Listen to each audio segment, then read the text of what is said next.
Dearly redheaded, we are choosing consciousness today to get through this thing called grief.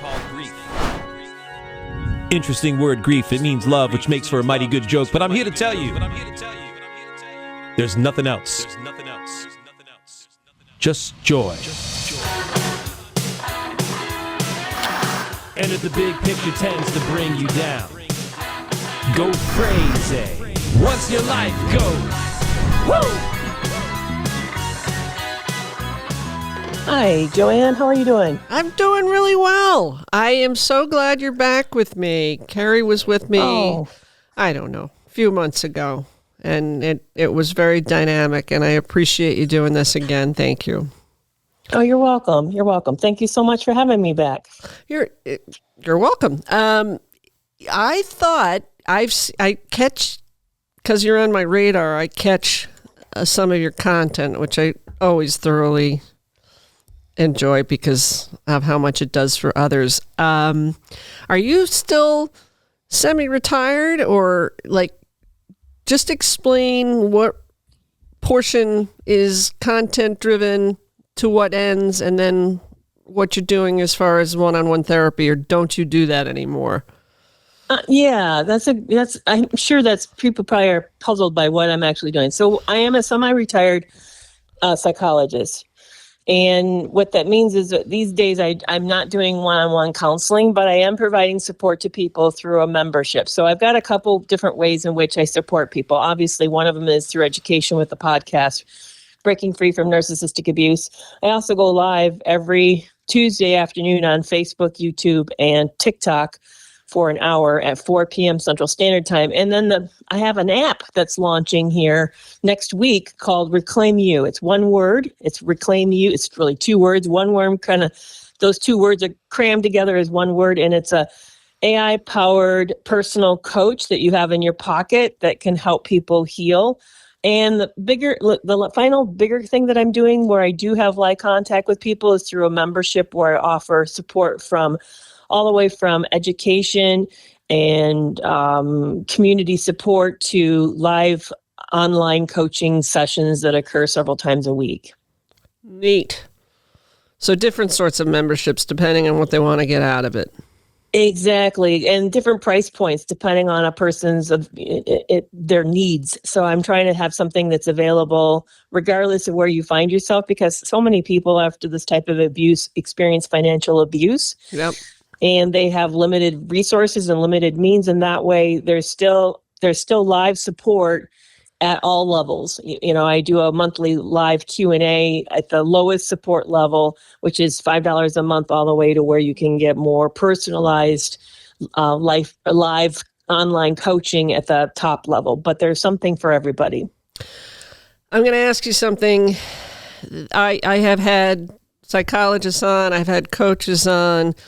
Coaches seem to be able to have less restrictions than psychologists. So do you find stepping into that coaching role has given you more expansion potential about what you can discuss with people and weigh in on, or am I smoking the green? Well, there's another way to look at it.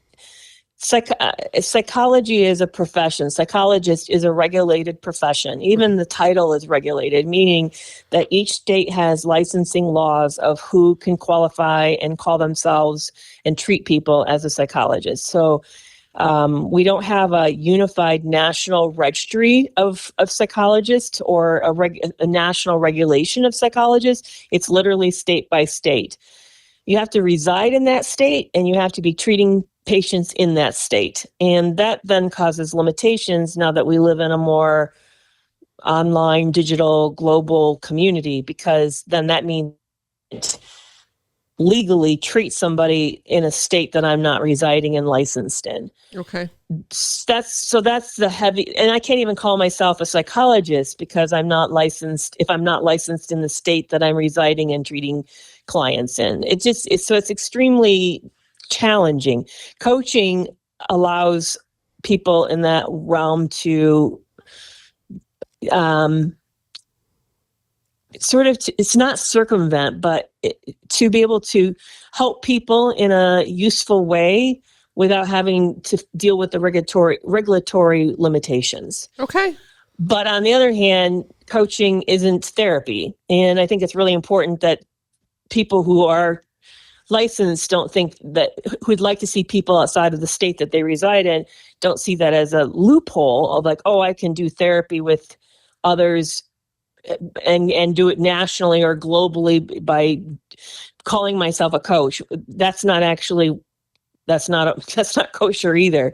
So I think it's really important we understand that coaching isn't therapy and therapy isn't coaching. Yep. But that they are both different things, vehicles, but they're similar and they can both be really, really helpful. I know that probably wasn't a super clear answer, but I hope that makes sense.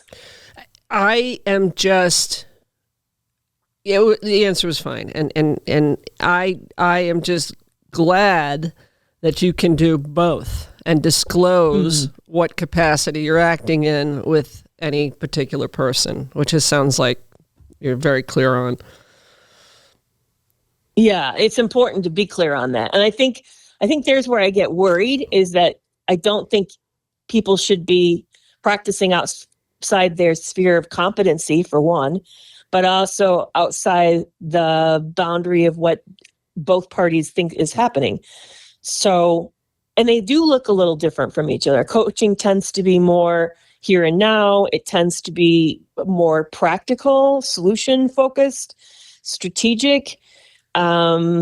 Whereas therapy tends to be more in depth, and it usually often goes on for a little longer periods of time.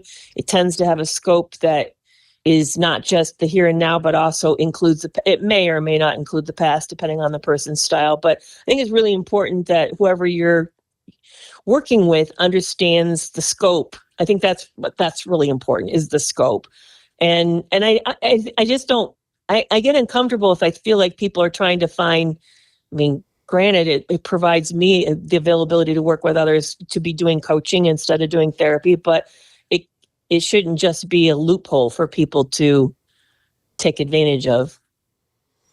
No, I get it. But I've brought it up a couple times because I think it's an important distinction, and I think you handled the distinction very well. Thank you. When I reached out to you about doing this, I asked you what you are seeing out there coaching and doing therapy, and you came back with 3 aspects of what's resonating with you and your audience. And I mentioned them on a previous episode to give people a heads up. I'm the most interested in 3, beyond conflict resolution. But we're going to start with the confusion paradox, why toxic relationships leave us questioning our own reality and assuming responsibility for relational failure. Go, Carrie. Well, I think I don't know if most people realize that a hallmark of a dysfunctional relationship is confusion. I think we often, when we hit confusion, we end up thinking that there's something wrong on our end, that we're not either being clear, or there's a mismatch in communication between us and the person, or that they, or maybe we assume something, failure, and we often assume failure on our end. We don't realize that they're individual. I think that we often assume the best about people too. Here's another kind of bias that we tend to have. When something goes wrong, we tend to see what's wrong as our traits. I'm a sensitive person, or I'm very empathic, or I don't like conflict. But we will give other people. We won't say it's their traits. We'll say it's due to their state. They must have been upset, or maybe they misunderstood, or maybe they had a bad day. But so we'll take the harder road for ourselves and identify our natural bent, personality bents, and we won't see that as necessarily reflective that also may be the other person's bent. We'll give them a benefit of the doubt, but we don't give ourselves that. And the other thing that goes wrong in these situations is that we tend to also assume that the best parts of ourselves, or the way we see things, is true about the other person, and it may not be true. And we don't realize that there are groups of individuals who are regulated by conflict, meaning they aren't looking for a solution. Getting you upset does something helpful for them, and keeping you upset does something helpful for them. And they want the chaos and the confusion because it makes them feel better. So because of that, there's a lot of confusion that happens, and victims or survivors often then take enormous amount of blame, and the person who's creating the confusion often wants their partner to take the blame. So that was my first thing that I've noticed, is it's just been hitting me hard that we need to recognize, kind of stand outside the process and recognize there are individuals that don't operate the same way and may not be looking for resolution like we think, as we are, or like we think they are, and they're often sometimes not doing that. No, I think that's a good I can remember saying in therapy with my ex, I blame me and you blame me. Right. Yeah, it's never you, it's always me. Mm-hmm. Yeah. Do you want to elaborate on that? Because I can see where the confusion is the state that they create, that they also benefit from feeling loved, cared about. The more whatever's coming out of our mouths towards them, even though they're deliberately confusing us, is conditioning them to know that we care, right? Do you think they think that we care? I'm not for sure they're even registering that, or if that matters. Well, doesn't that feel like care to them No, I don't think they see that as care. I think when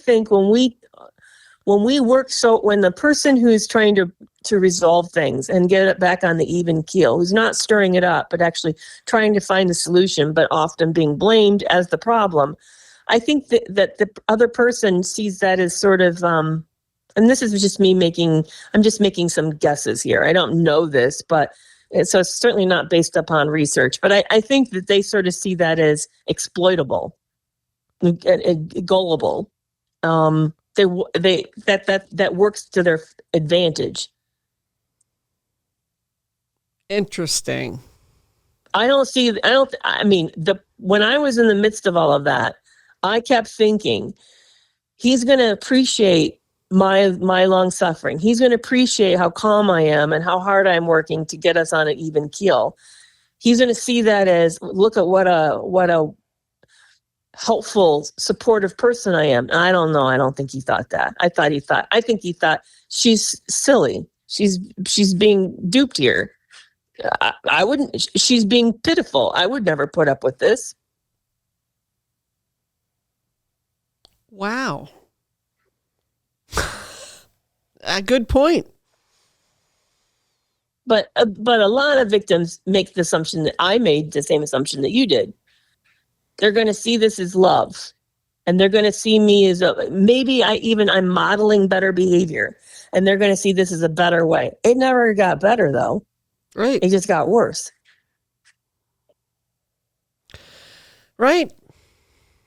I never.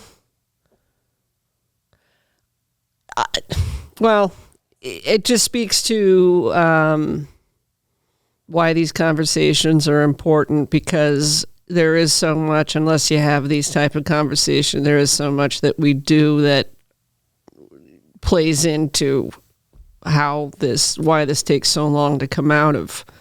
Right.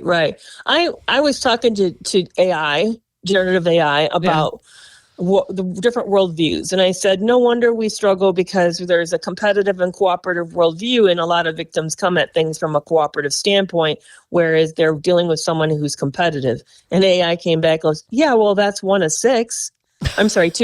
There's 4 other viewpoints. I like, what? I said, well, there's at least 4 other world viewpoints than that. And each viewpoint will have a different experience and definition of betrayal, or even a lack of resolution. I'm like, oh, okay, so what are they? I don't know if I can do it off the top of my head, but there's worldview, which I just named, which is you and I are in this world. Let's see what we can do to get along and make it a better world. And let's compromise to get to that standpoint. Then the competitive one, which I was also very aware of, is that you and we may be working here, but we're not necessarily a team. And that goal is for me to win. And if you lose, that helps me to be a better winner. But there's also 4 others. One is transactional, which is you and I here are both utilizing resources, including each other. And if I come out getting what I want and you can too, well, good for both of us, but at least I transactionally want to come out ahead.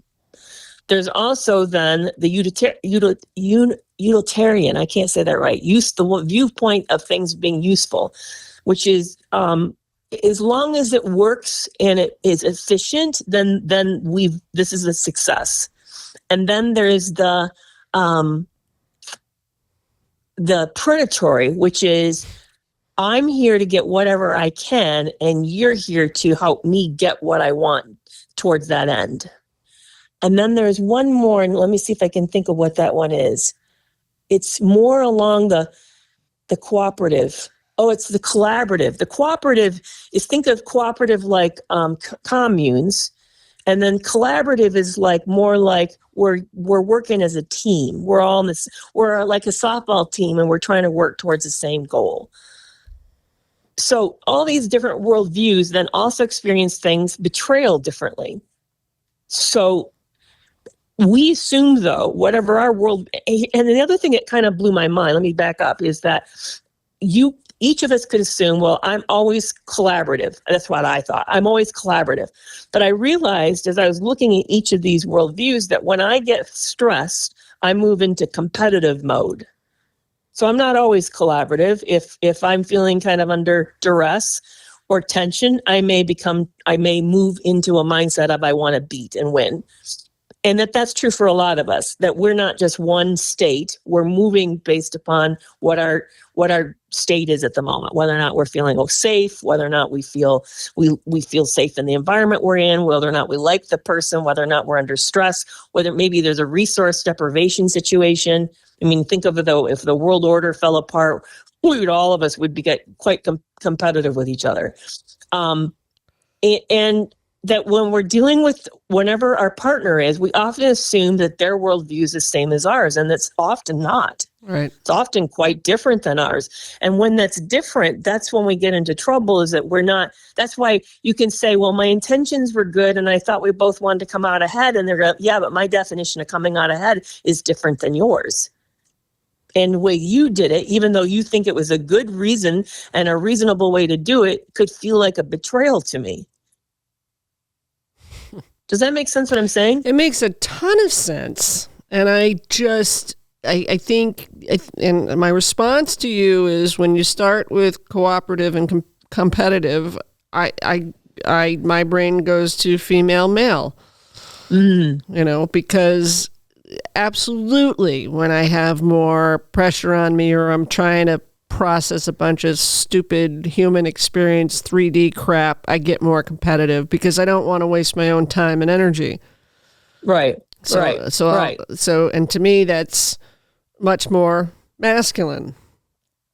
Like if I'm fully in my feminine energy, I'm much more likely to be cooperative unless I now sense the other person isn't, which moves me towards competition. But that's in relationships outside of romance. In romantic relationships, I just think I stayed in cooperative for way too long with somebody who had a different worldview, as you pointed it out. It doesn't really matter which one; it was different. Right, yeah. And some of them aren't necessarily bad. I mean, I wouldn't say transactional. I mean, capitalism is quite transactional. Is that always a bad way? Not necessarily. On the other hand, when somebody is starving and you're dealing with a transactional viewpoint, that doesn't feel very thoughtful. It's not very kind. So we can see some of these make sense why people are in those states, but in the moment of conflict, that's where it becomes really tense because our sense of purpose, our objectives then become radically different. If I'm looking out for just myself and I don't care about my community, then I'm not going to take steps to protect the community. I'm going to just take steps. I'm going to actually see the community as against me. Right. And we forget that. So let's go back to the confusion, because I said this is a big thing. So I'm talking about, this is kind of not necessarily pathological, but let's add a pathological layer in here. When you're dealing with people who are I'm going to use the word emotionally immature to talk about a whole range of people, because they're not just narcissists or psychopaths. It could be just people who are not very well structured, psychologically structured. But when you're dealing with somebody like that, the problem they have is then they're struggling with taking accountability, dealing with failure, feeling insecure, knowing how to manage difficult emotions, managing impulses, resisting being impulsive. In those moments, in order for us to grow, you have to take accountability and responsibility for your behavior and then do something productive with it so that you can move in a good direction. But immature people don't tend to do that. They don't like to do that. It feels to them, that feels like more compounding stress and greater failure, and brings up shame. And here I'm going to use, this was another interesting conversation I had with AI. It said, a lot of these behaviors is shame avoidance. And I said, no, it's not about worthlessness. And I said, no, I'm not talking about worthlessness either, because that's how most victims think of shame. Shame is expression of, I'm bad, I have no purpose, nobody likes me, why I'm here on the earth. And it said, no, think of shame for some individuals is loss of status. Not loss of worth, but loss of status, of being exposed, being humiliated, being found out. Yep. These individuals don't want a loss of status. They don't want exposure or being found out. And so what they do in that kind of shame definition model is then they double down, right, and they project and deny. Not me, it's you. It's your fault. I didn't do anything wrong. If you'd done it my way, this would have gone better. And in those moments, if you're a person who's more cooperative, you're a person who doesn't want other people to feel worthless, you're more sensitive, you're going to then own that because you're working towards a good ending, not realizing such people, their good ending is lack of exposure, lack of loss of status, not being humiliated. And there's the big bind that a lot of survivors get into is you see that, you feel bad for that person in the sense of, I want them to feel like a good person. I don't want them to feel exposed. So then we absorb it and say, okay, I'll take that on for you so that you can come out ahead thinking that you're going to then appreciate my sacrifice and my goodwill, and you're going to bless me for the way in which I made all of this good for both of us. And instead they say, the emotionally immature person says, no, I'm entitled to that. And I will stand on top of you, on your head, and take advantage of you for that, because you know what? I would never have done that. That's a silly, stupid thing, and that's all on you. Wow. Entitled to our sacrifice. They're entitled to our sacrifice. They see themselves entitled to our sacrifice. So to me, if I look at these relationships, I think maybe a better question is not, can we have a peaceful, non-conflictual relationship, but can we have a relationship in where there is mutual respect, where there's no entitlement to another person's sacrifice, where we can really respect each other as individual humans. And that's a test of a healthy relationship. And unfortunately, a lot of relationships won't pass that test. No, they can't. Yeah. And when we start to see that, we'll be quicker. This is another interesting thing lately I've been thinking about, is because we focus so much on helping survivors talk about red flags and, listen to their gut and getting out faster and all of this. But what we're still doing is we're not putting any onus on the people who are doing it. Right. We're just saying, we're still saying to victims, we're still giving the same message of, the reason you're in the bind that you're in is because you just didn't do it better. You didn't do it good enough. You weren't listening to yourself well enough, and you weren't being discerning enough. No, we live in a crappy world with a lot of really dangerous people. And we're not, as a world, saying to those dangerous people, get your act together. We're not. We're kind of giving up as their lost causes. And instead, we're just telling victims, get better at discernment and judgment and insight so that you can protect yourself better, because We all need to armor up. We all need to arm up even, against each other, which is really, really a sad statement. So I don't know what to do to solve that, because I do think that's a problem. But back to, okay, if you want better discernment, notice whether or not this person respects you as a human. Right. Notice if they take advantage of your goodwill. Notice who tends to own too much of the blame in this relationship. Those are warning signs that you're in a relationship with somebody who's emotionally immature. No, I think respect's a great word. And I've used respect where my kids are concerned, meaning giving them something to respect. But I never quite thought about it when it came to marital, because, we're making an assumption that the disordered person values someone to take care of the kids, values someone to work as well and carry their weight. And you're just making me realize, no, they're entitled to it. They don't respect it. Yeah, exactly. So the other thing I would think is, in addition to respect, and we're talking about practical examples of respect, not just somebody say, I respect you. No, show me the fact that you value my time, you value my effort, you value my feelings, you value what's important to me. You have to show me that those things matter as much to you as all those things of you matter to me. But the other thing, and I'm kind of hinting on it already, is reciprocity. There has to be, in addition to respect, there has to be mutual reciprocity. In other words, sacrifice has to be occurring on both sides in a reasonably balanced way. Now, in any given moment, one person will often be more stressed than another. That's true. But when you look over the long haul of a relationship, there should be this give and take happening naturally. Whereas when I'm having a bad day, you really show up and they're sensitive to me, and you maybe, I'm not doing a very good job towards you, but there's your sensitivity shows me that you see me and that you care and that you're pitching in, and that when you're having the same type of a day, you can see me doing the same. But in these relationships, it's shallow, it's transactional. There's usually a one direction that's happening. The victim usually is absorbing way too much, doing way too much, being silenced, being invisible while they're doing all this way too much. And that, to me, is a lack of reciprocity. Yeah, I love that word. I'm glad you used it. I was asked recently by my therapist, and we don't do traditional cognitive behavioral therapy. I'm not going to get into what we do, but she made a comment to me based on something I was describing to her.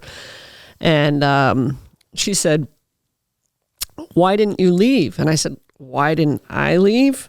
He was the one that was fucking miserable. Why didn't he leave?" Yeah. And I think we still think it's the woman's job to leave if she's being abused. And I'm here to tell you, my confusion led me to believe, well, if you're staying, then you must want this to work. No, what you're saying is no, he was thriving on the entitlement of my free services. Yes, and also not only entitlement to your free services, but also the fact that it's even worse than that. And it's worse than this. He was thriving on probably on your dysregulated chaos. Oh, absolutely. Because that then made him feel smug and together and superior, and it affirmed his privilege and affirmed his everything that he believed about life and himself. It affirmed that. See, I'm better. I'm more together. Look at what a mess she is. And isn't that they're using that in a kind of parasitic way, which to me is very sick. Predatory. Because a loving response would be to oh my goodness, my partner's struggling. What am I not doing to help them so they're struggling less? But that's not how they see things. No, and I can think back to where we were in the early 90s, and I just don't mean me personally, but where we were societally.